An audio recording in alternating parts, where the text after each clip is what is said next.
रमजान का मुबारक महीना भी शुरू होने वाला है। मैं आप सभी को और सभी देशवासियों को रमजान की भी मुबारकबाद देता हूँ। जहाने खुसरो का ये गुलदस्ता इसी तरह खिलता रहे। हजरत अमीर खुसरो ने जन्नत से की थी। हमारा हिंदुस्तान जन्नत का वो बगीचा है जहाँ तहजीब का हर रंग फला फूला है। हजरत निजामुद्दीन की महफिलों ने मोहब्बत के दिए जलाए, मस्जिदों या खानकाहों तक सीमित नहीं रखा। उन्होंने पवित्र कुरान के हर्फ पढ़े तो वेदों के स्वर भी सुने। उन्होंने अजान की सदा में भक्ति के गीतों की मिठास को जोड़ी।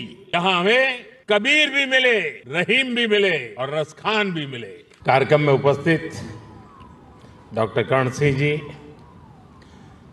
मुजफ्फर अली जी, मीरा अली जी, अन्य महानुभाव, देवी और सज्जनों, आज जहान खुसरो में आकर मन खुश होना बहुत स्वाभाविक है। हजरत अमीर खुसरो जिस बसंत के दीवाने थे, वो बसंत आज यहाँ दिल्ली में मौसम है ही नहीं, बल्कि जहान खुसरो के इस आबो हवा में भी धुला हुआ है। हजरत खुसरो के शब्दों में कहें तो सकल बन फूल रही सरसों, सकल बन फूल रही सरसों, अम्बवा फूटे टेसू फूटे, कोयल बोले डार डार। यहां माहौल वाकई कुछ ऐसा ही है। यहां महफिल में आने से पहले अभी मुझे तह बाजार घूमने का मौका मिला। उसके बाद बागे फिरदौस में कुछ साथियों से भी अलब जलब दुआ सलाम हुई। अभी नजरे कृष्णा और जो विभिन्न आयोजन हुए, असुविधा के बीच कलाकार के लिए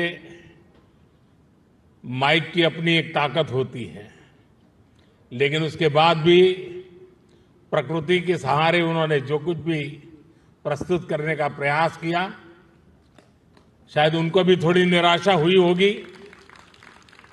जो लोग इस आनंद को पाने के लिए आए थे, उनको भी शायद निराशा हुई होगी।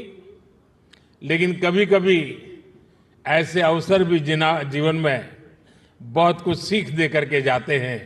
मैं मानता हूं आज का अवसर भी हमें सीख दे करके जाएगा। साथियों,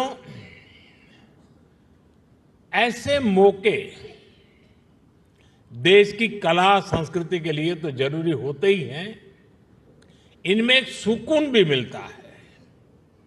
जहान खुसरो का ये सिलसिला अपने 25 साल भी पूरे कर रहा है। इन 25 वर्षों में इस आयोजन का लोगों के जहन में जगह बना लेना, ये अपने आप में इसकी सबसे बड़ी कामयाबी है। मैं डॉक्टर कर्ण सिंह जी, मित्र मुजफ्फर अली जी, बहन मीरा अली जी और अन्य सहयोगियों को इसके लिए बहुत बहुत बधाई देता हूं। जहान खुसरो का ये गुलदस्ता इसी तरह खिलता रहे। मैं इसके लिए रूमी फाउंडेशन को और आप सभी को बहुत बहुत शुभकामनाएं देता हूं। रमजान का मुबारक महीना भी शुरू होने वाला है। मैं आप सभी को और सभी देशवासियों को रमजान की भी मुबारकबाद देता हूं। आज मैं सुंदर नर्सरी आया हूं तो हिज हाइनेस प्रिंस करीम आगा खान को भी याद आना मुझे बहुत स्वाभाविक है। सुंदर नर्सरी को सजाने संवारने में उनका जो योगदान है, वो लाखों कला प्रेमियों के लिए वरदान बन गया है। साथियों, गुजरात में सूफी परंपरा का बड़ा सेंटर सरखेज रोजा रहा है। वक्त के थपेड़ों में एक समय उसकी हालत काफी खराब हो गई थी। जब मैं मुख्यमंत्री था तब उसके रिस्टोरेशन पर काफी काम करवाया गया था। और बहुत कम लोगों को मालूम होगा, एक जमाना था जहां सरखेज रोजा में बड़ी धूमधाम के साथ कृष्णोत्सव मनाया जाता था और बहुत बड़ी मात्रा में मनाया जाता था। और आज भी यहां कृष्ण भक्ति के रंग में हम सब रंग गए थे। मैं सरखेज रोजा में होने वाले सालाना सूफी संगीत कार्यक्रम में शिरकत भी अवसरन किया करता था। सूफी संगीत एक ऐसी साझी विरासत है जिसको हम सब मिलजुल कर जीते आए हैं। हम सब ऐसे ही बड़े हुए हैं। अभी यहां नजरे कृष्णा की जो प्रस्तुति हुई उसमें भी हमारी साझी विरासत की झलक दिखाई देती है। साथियों, जहान खुसरो के इस आयोजन में एक अलग खुशबू है। ये खुशबू हिंदुस्तान की मिट्टी की है। वो हिंदुस्तान जिसकी तुलना हजरत अमीर खुसरो ने जन्नत से की थी। हमारा हिंदुस्तान जन्नत का वो बगीचा है जहां तहजीब का हर रंग फला फूला है। यहां की मिट्टी के मिजाज में ही कुछ खास है। शायद इसलिए जब सूफी परंपरा हिंदुस्तान आई तो उसे भी लगा जैसे वो अपनी ही जमी से जुड़ गई हो। यहां बाबा फरीद की रूहानी बातों ने दिलों को सुकून दिया। हजरत निजामुद्दीन की महफिलों ने मोहब्बत के दिए जलाए। हजरत अमीर खुसरो की बोलियों ने नए मोती पिरोए। और जो नतीजा निकला वो हजरत खुसरो के इन मशहूर पंक्तियों में व्यक्त हुआ।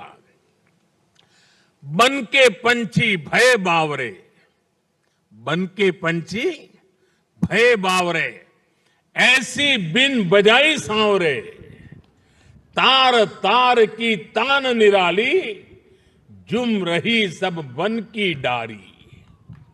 भारत में सूफी परंपरा ने अपनी एक अलग पहचान बनाई। सूफी संतों ने खुद को महज मस्जिदों या खानकाहों तक सीमित नहीं रखा। उन्होंने पवित्र कुरान के हर्फ पढ़े तो वेदों के स्वर भी सुने। उन्होंने अजान की सदा में भक्ति के गीतों की मिठास को जोड़ी।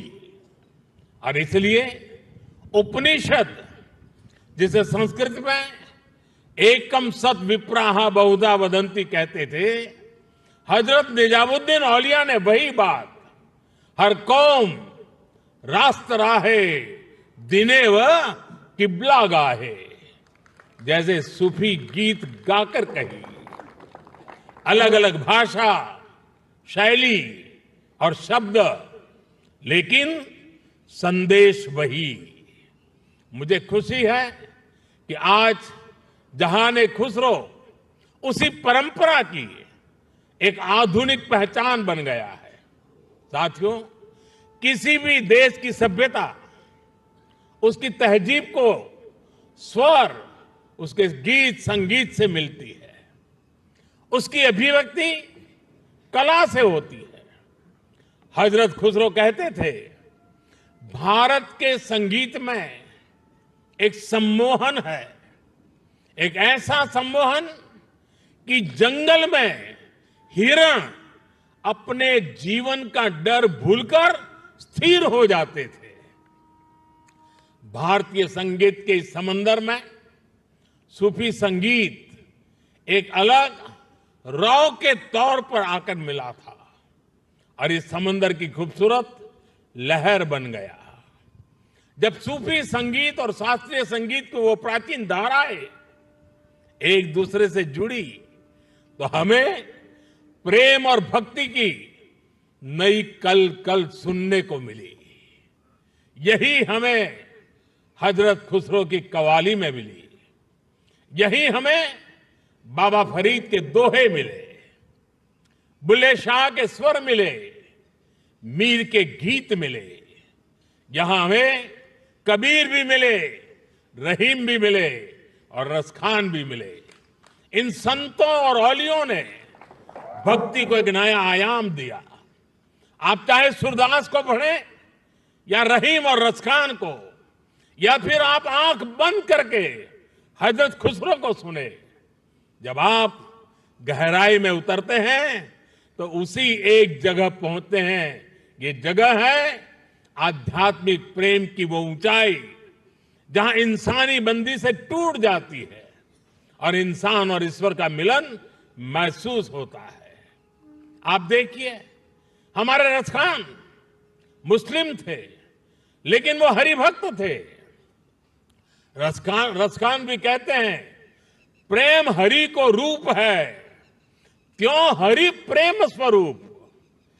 एक होई दुवैयो लसई, जो सूरज और धूप। यानी प्रेम और हरि दोनों वैसे ही एक ही रूप है जैसे सूरज और धूप। और यही एहसास तो हजरत खुसरो को भी हुआ था। उन्होंने लिखा था, खुसरो दरिया प्रेम का सो उल्टी वाकी धार, जो उतरा सो डूब गया, जो डूबा सो पार। यानी प्रेम में डूबने से ही भेद की बाधाएं पार होती है। यहां अभी जो भव्य प्रस्तुति हुई उसमें भी हमने यही महसूस किया है। साथियों, सूफी परंपरा ने न केवल इंसान की रूहानी दूरियों को खत्म किया, बल्कि दुनियावी दूरियों को भी कम किया है। मुझे याद है साल 2015 में जब मैं अफगानिस्तान की पार्लियामेंट गया था, तो वहां मैंने बड़े भाव भरे शब्दों में रूमी को याद किया था।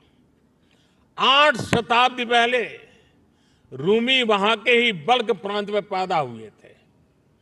मैं रूमी के लिखे का हिंदी एक तर्जुमा जरूर यहां दोहराना चाहूंगा, क्योंकि ये शब्द आज भी उतने ही प्रासंगिक है। रूमी ने कहा था, शब्दों को ऊंचाई दे, आवाज को नहीं। शब्दों को ऊंचाई दे, आवाज को नहीं, क्योंकि फूल बारिश में पैदा होते हैं, तूफान में नहीं। उनकी एक और बात मुझे याद आती है। मैं थोड़ा देशज शब्दों में कहूं तो उसका अर्थ है, मैं ना पूरब का हूं ना पश्चिम का, ना मैं समंदर से निकला हूं और ना मैं जमीन से आया हूं। मेरी जगह कोई है ही नहीं। मैं किसी जगह का नहीं हूं, यानी मैं सब जगह हूं। ये विचार, ये दर्शन वसुधैव कुटुंबकम की हमारी भावना से अलग नहीं है। जब मैं दुनिया के विभिन्न देशों में भारत का प्रतिनिधित्व करता हूं, तो इन विचारों से मुझे ताकत मिलती है। मुझे याद है जब मैं ईरान गया था, तो ज्वाइंट प्रेस कॉन्फ्रेंस के समय मैंने वहां मिर्जा गालिब का एक शेर पढ़ा था, जनुनत गर्बे नफ्से खुद तमाम अस्त, जे काशी पाबे काशान निम गाम अस्त।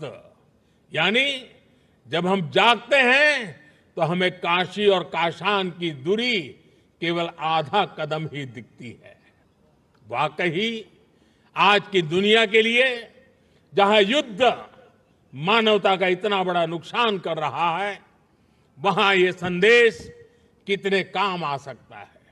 साथियों, हजरत अमीर खुसरो को तूतीय हिंद कहा जाता है। भारत की तारीफ में, भारत से प्रेम में उन्होंने जो गीत गाए हैं, हिंदुस्तान की महानता और मनमोहकता का जो वर्णन किया है, वो उनकी किताब नू सिफर में देखने को मिलता है। हजरत खुसरो ने भारत को उस दौर की दुनिया के तमाम बड़े देशों से महान बताया। उन्होंने संस्कृत को दुनिया की सबसे बेहतरीन भाषा बताया। वो भारत के मनीषियों को बड़े बड़े विद्वानों से भी बड़ा मानते हैं। भारत में शून्य का, गणित और विज्ञान और दर्शन का ये ज्ञान कैसे बाकी दुनिया तक पहुंचा, कैसे भारत का गणित अरब पहुंचकर वहां पर जाकर के हिंदसा के नाम से जाना गया। हजरत खुसरो न केवल अपनी किताबों में इसका जिक्र करते हैं, बल्कि उस पर गर्व भी करते हैं। गुलामी के लंबे कालखंड में जब इतना कुछ तबाह किया गया, अगर आज हम अपने अतीत से परिचित हैं, तो इसमें हजरत खुसरो की रचनाओं की बड़ी भूमिका है। साथियों, इस विरासत को हमें निरंतर समृद्ध करते रहना है। मुझे संतोष है जहां खुसरो जैसे प्रयास इस दायित्व को बखूबी निभा रहे हैं, और अखंड रूप से 25 साल तक ये काम करना ये छोटी बात नहीं है। मैं मेरे मित्र को बहुत बहुत बधाई देता हूं। मैं एक बार फिर आप सभी को इस आयोजन के लिए बधाई देता हूं। कुछ कठिनाइयों के बीच भी इस समारोह का मजा लेने का कुछ अवसर भी मिल गया। मैं इसके लिए मेरे मित्र का हृदय से आभार व्यक्त करता हूं। बहुत बहुत धन्यवाद, बहुत बहुत शुक्रिया।